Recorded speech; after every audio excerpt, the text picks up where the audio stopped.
सूरत के अंदर एक करोड़पति व्यक्ति रहा करता है जिसका नाम राजेश है।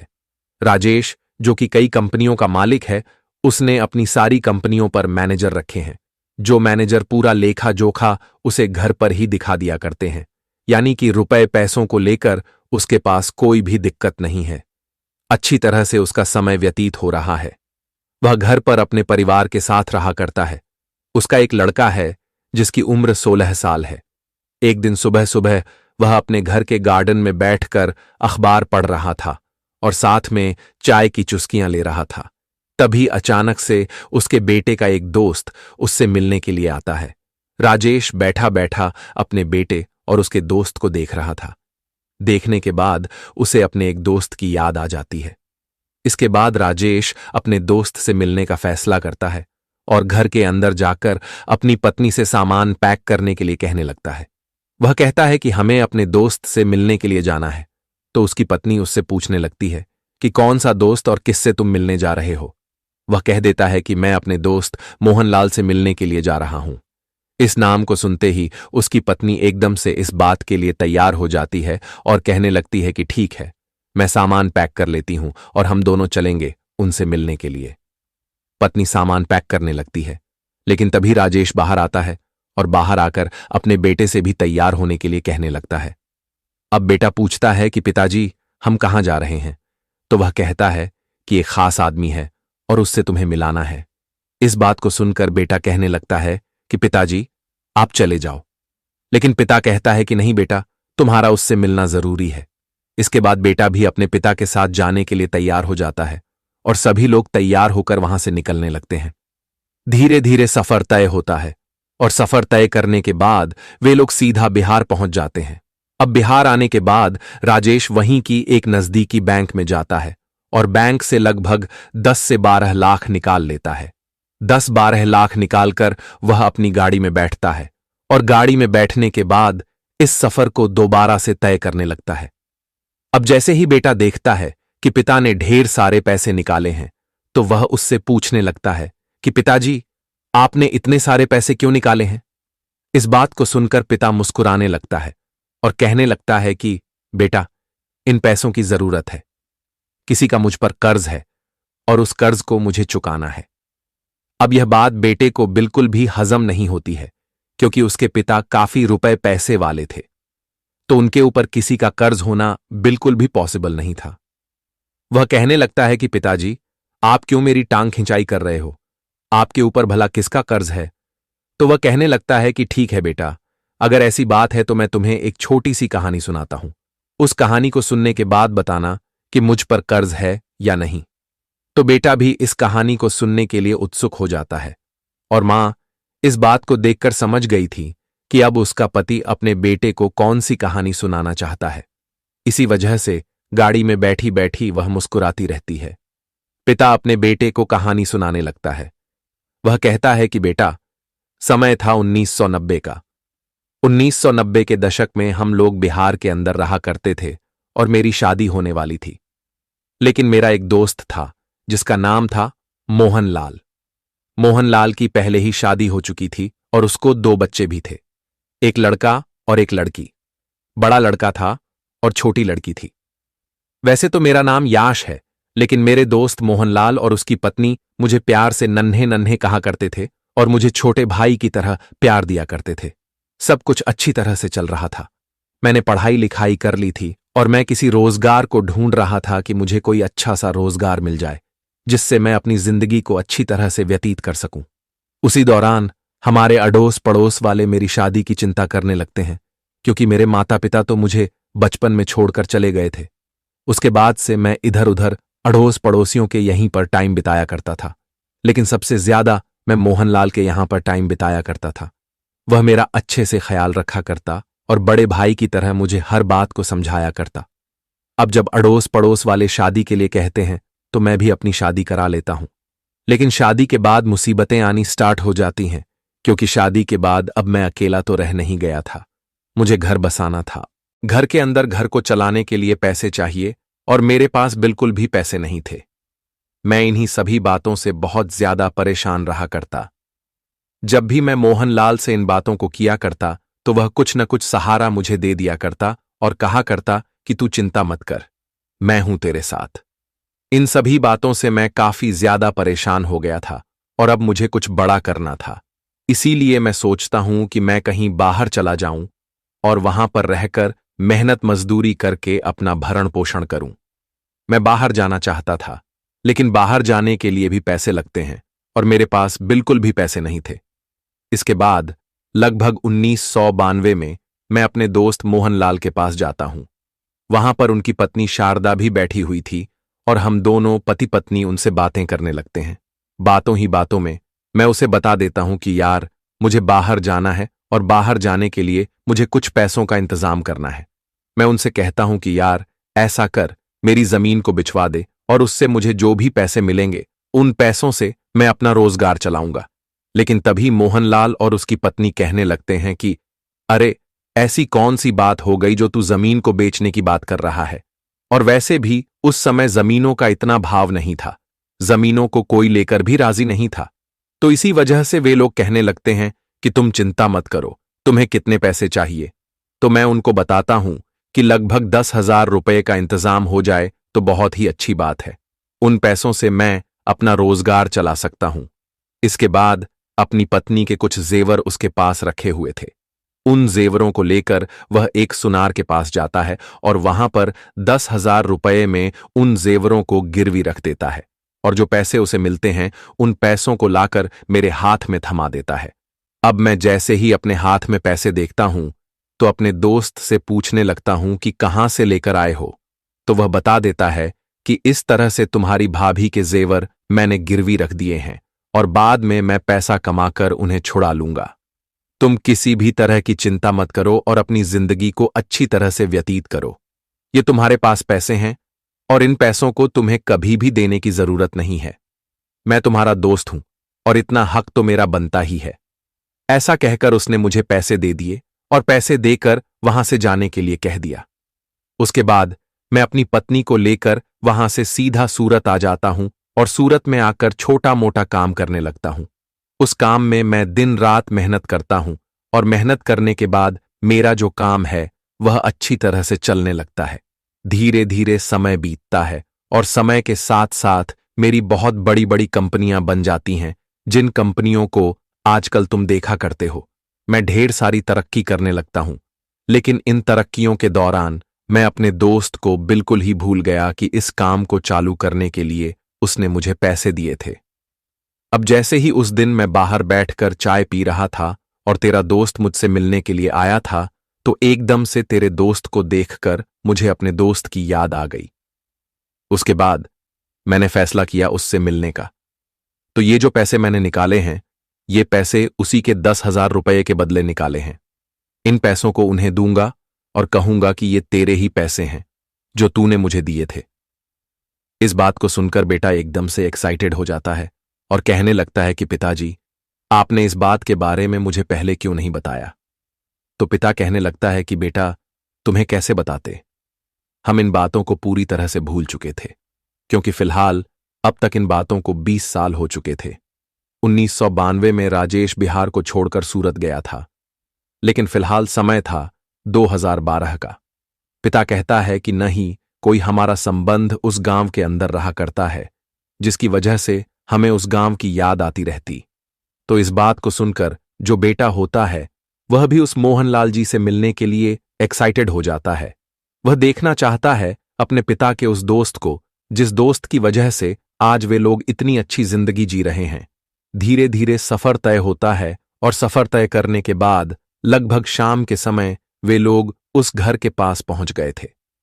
बड़ी सी गाड़ी को लेकर वे मोहनलाल जी के घर के सामने खड़े हो गए थे। यह बात देखकर गांव के कुछ लोग उस व्यक्ति की तरफ बड़ी अजीब निगाहों से देखने लगते हैं, क्योंकि मोहनलाल जी के घर की हालत काफी ज्यादा खराब थी और फिलहाल देखने से लग रहा था कि कई सालों से इसकी कोई मरम्मत नहीं हुई है। ये बात राजेश को भी महसूस होती है।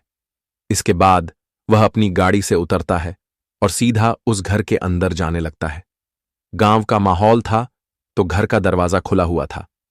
राजेश अपने परिवार को लेकर सीधा उस घर के अंदर चला जाता है। घर के अंदर मोहनलाल और उसकी पत्नी बैठकर आपस में बातें कर रहे थे। लेकिन अचानक से जैसे ही सूट बूट वाले व्यक्ति उनके घर में घुसते हैं तो वे एकदम से हैरान हो जाते हैं। तभी मोहनलाल उनसे कहता है, हाँ भाई, कौन हो और तुम इस तरह से घर के अंदर क्यों घुसे आ रहे हो? इस बात को सुनकर राजेश मुस्कुराने लगता है। इधर जो राजेश की पत्नी थी वह भी मुस्कुराने लगी थी। तभी जो राजेश होता है वह कहने लगता है, साहब, यहां पर हमें किसी व्यक्ति से मिलना है। तो जो मोहनलाल होता है वह यह बात देखकर हैरान है, क्योंकि इस व्यक्ति के पहनावे से लग रहा था कि यह एक करोड़पति व्यक्ति है। तब भी यह उससे साहब कह रहा है, तो कहने लगता है, अरे भाई, क्यों मजाक कर रहे हो? साहब तो तुम हो और हम साहब कैसे हो गए? तो राजेश कहने लगता है, नहीं साहब, मेरे लिए तो आप ही साहब हो। अगर आप नहीं होते तो आज मैं ऐसा नहीं होता। इसके बाद मोहनलाल कहने लगता है, देखो भाई, मजाक मत करो, मजाक काफी हो गए, ये बताओ कि तुम हो कौन? तो जो राजेश होता है वह कहने लगता है, साहब, वैसे तो मेरा नाम राजेश है, लेकिन प्यार से कुछ लोग मुझे नन्हे नन्हे कहकर पुकारा करते थे। अब जैसे ही मोहनलाल और उसकी पत्नी शारदा इस बात को सुनते हैं कि नन्हे नन्हे कहकर उसे कोई पुकारा करता था, तो एकदम से उन्हें नन्हे की याद आ जाती है और वे लोग गौर से देखकर पहचान लेते हैं कि यह वही नन्हे है जिसे उन्होंने 10,000 रुपये दिए थे और वह इस गांव को छोड़कर चला गया था।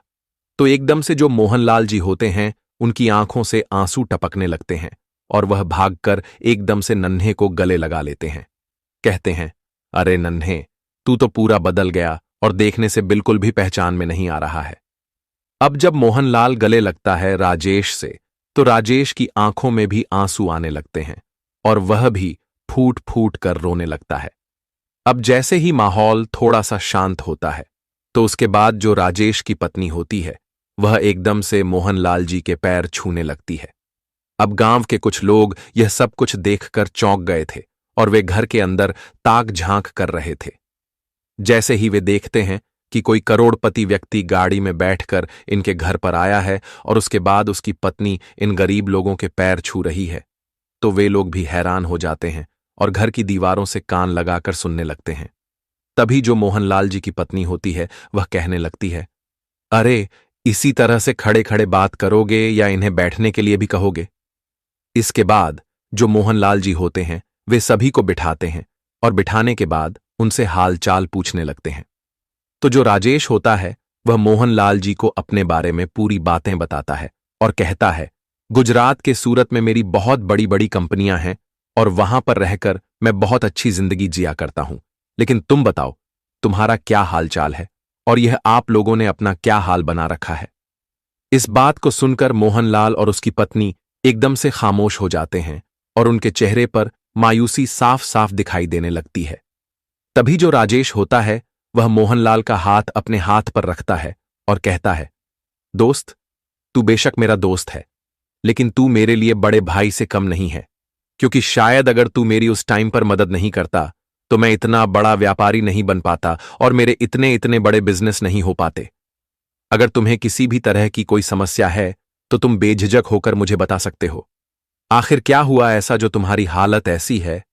तो उसके बाद जो मोहनलाल जी होते हैं वे अपने बारे में उसे बताने लगते हैं।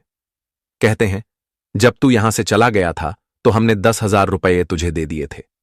उसके बाद हम दोनों पति पत्नी मेहनत करते हैं और मेहनत करने के बाद उन जेवरों को तो छुड़ा लेते हैं, लेकिन धीरे धीरे परिवार के अंदर बहुत कुछ बदलने लगता है।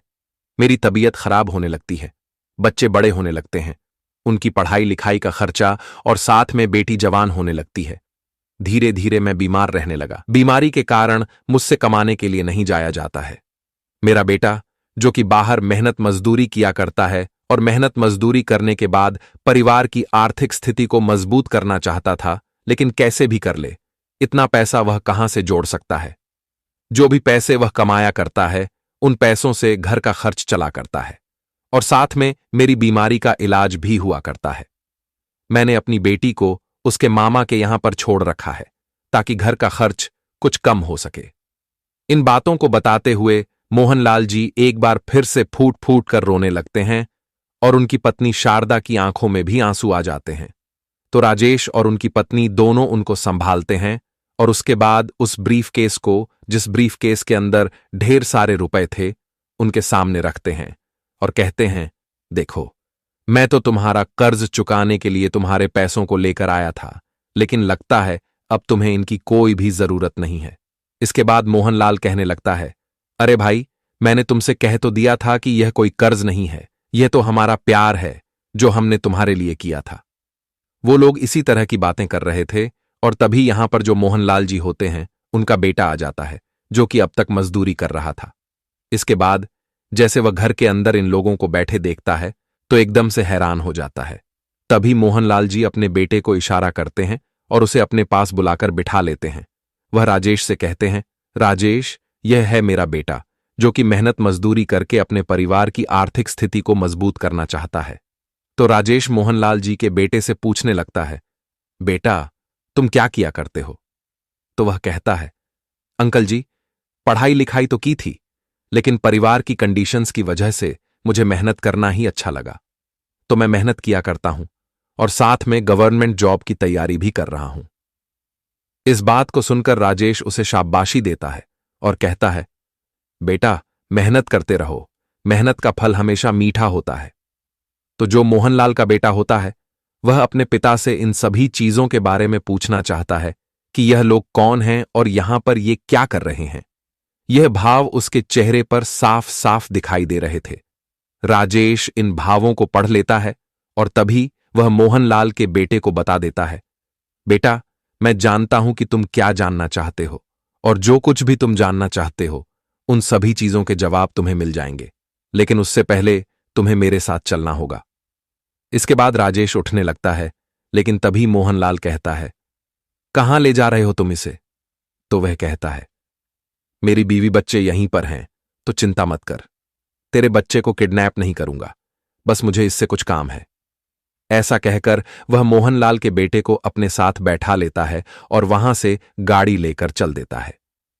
वह मोहनलाल के बेटे से उसके मामा के यहां का एड्रेस पूछता है और वहां से वे लोग सीधे मोहनलाल के ससुराल पहुंच जाते हैं। वहां से उसकी बेटी को अपने साथ लेकर वापस उसी घर में आ जाते हैं। वहां पर आने के बाद राजेश उनसे कहने लगता है, दोस्त, देखो, बहुत हो गया, अब तुम्हें इस तरह से जिंदगी जीने की कोई जरूरत नहीं है। मेरे पास ढेर सारा रुपया पैसा है, अच्छा खासा बड़ा मकान बना पड़ा है सूरत के अंदर, तो अब तुम लोग मेरे साथ वहीं पर चलोगे और वहीं पर जीवन व्यतीत करोगे। यहां पर क्या है? यहां पर बच्चों को मजदूरी भी बहुत कम मिला करती है। वहां पर किसी न किसी कंपनी में तुम्हारा बेटा मेरे यहां काम कर लेगा और वहीं पर मेरे साथ जीवन को व्यतीत करो। मैं तुम्हारी बेटी की भी वहीं पर शादी कराऊंगा। अब यह बातें सुनकर मोहनलाल कहने लगता है, नहीं यार, हम यहीं पर ठीक हैं, तू ही वहीं पर बना रह और कोई भी कैसी भी दिक्कत नहीं है। अब जो मोहनलाल का बेटा है, वह अभी तक भी संतुष्ट नहीं है और उसे नहीं पता कि यह कौन है और यहां पर क्या कर रहा है। इतना बड़ा बिजनेसमैन होकर मेरे पिता के पास क्या कर रहा है? तो उसके बाद वह पूछ ही लेता है, अंकल जी, आप हो कौन और हमें अपने साथ ले जाने के लिए क्यों कह रहे हो? तो जो राजेश होता है, वह उसे बता देता है, बेटा, मैं इसी तरह से तुम्हारे पिता का दोस्त हूं और इसी गांव का रहने वाला हूं। अब गांव वाले जो बाहर से इस बात पर निगाह डटे हुए थे, उन लोगों को भी पता चल जाता है कि यह कौन है और यहां पर क्या कर रहा है। तो गांव के कुछ गणमान्य लोग वहां पर आते हैं और आने के बाद उससे अपनी जान पहचान बढ़ाने लगते हैं। राजेश इन सभी बातों को समझ गया था और वो कहने लगता है, ठीक है, आप जो भी कह रहे हो वो सभी बातें ठीक हैं, लेकिन फिलहाल मुझे अपने दोस्त को अपने साथ ले जाना है। तो राजेश का दोस्त मोहनलाल कहने लगता है, भाई, अभी तो रात हो गई है, कल सुबह देखते हैं। आज रात तुम यहीं पर रुको और कल सुबह देखते हैं कि क्या होना है। ऐसा कहकर मोहनलाल राजेश के परिवार और राजेश को वहीं पर रोक लेता है। रात भर वे आपस में एक दूसरे से बातें करते रहते हैं। रात भर में उन लोगों ने तय कर लिया था कि वे लोग वहीं पर चले जाएंगे और वहीं पर अपनी आगे की जिंदगी बिताएंगे। दूसरे दिन सुबह सुबह जो राजेश होता है, वह पूरे परिवार को लेकर वहां से सूरत अपने घर में आ जाता है और वहीं पर उन्हें आदर सम्मान के साथ रखने लगता है। राजेश ने मोहनलाल की बेटी की शादी एक बहुत ही बड़े घर में तय करा दी थी और बेटे को कंपनी के अंदर बहुत बड़ा मैनेजर बना दिया था। कुछ दिनों बाद मोहनलाल के बेटे की भी शादी हो जाती है और शादी होने के बाद उसकी जो पत्नी आती है वह भी उसी घर के अंदर रहने लगती है। इसके बाद मोहनलाल का बेटा अपने लिए एक अलग से मकान खरीदता है और उसके अंदर अपनी पत्नी के साथ रहने लगता है। मोहनलाल और उसकी पत्नी शारदा कभी अपने दोस्त के यहां पर रहते तो कभी अपने बेटे के यहां पर रह करते हैं और अच्छी तरह से अपने समय को व्यतीत करते हैं। अब गांव वाले भी जान चुके थे कि हमारे यहां का एक व्यक्ति वहां पर बहुत बड़ा व्यक्ति बन गया है। गांव से भी कुछ लोग उसके पास आने लगते हैं अपने अपने बच्चों की सिफारिश लेकर और कहते हैं हमारे बच्चों को भी कंपनी में काम दे दो ताकि वे भी अपने भविष्य को बेहतर कर सकें। तो वह गांव के कुछ व्यक्तियों को वहां पर लगा लेता है और हंसी खुशी अपना जीवन व्यतीत करता है। फिलहाल 2024 में मोहनलाल जी की मौत हो चुकी है। उसका बेटा सूरत के अंदर वहीं पर रहा करता है और उसके 3 बच्चे हैं। राजेश के बेटे की भी शादी हो गई है और शादी होने के बाद उसके 2 बच्चे उसके साथ रहा करते हैं। राजेश का बेटा और मोहनलाल का बेटा भी इसी तरह से एक दूसरे के अच्छे मित्र हैं और मोहनलाल का बेटा राजेश के बेटे को छोटा भाई समझा करता है। तो दोस्तों, ये थी आज की कहानी। आप लोगों को कहानी जैसी भी लगी हो कमेंट सेक्शन में बता देना। वीडियो अगर अच्छी लगी हो तो वीडियो को लाइक और चैनल को सब्सक्राइब जरूर करें ताकि हमें थोड़ा सा हौसला मिले आप लोगों के लिए ऐसे ही अच्छे अच्छे वीडियो बनाने के लिए। इन कहानियों को सुनाने का उद्देश्य किसी को परेशान करना बिल्कुल भी नहीं है। यह कहानी आपको इसलिए सुनाई जाती है ताकि आप लोग इन कहानियों में से कुछ न कुछ सीख सकें और अपने जीवन में उस चीज को अप्लाई कर सकें। मिलते हैं किसी नेक्स्ट वीडियो में नए टॉपिक के साथ। तब तक के लिए जय हिंद, जय भारत, जय हिंदुस्तान।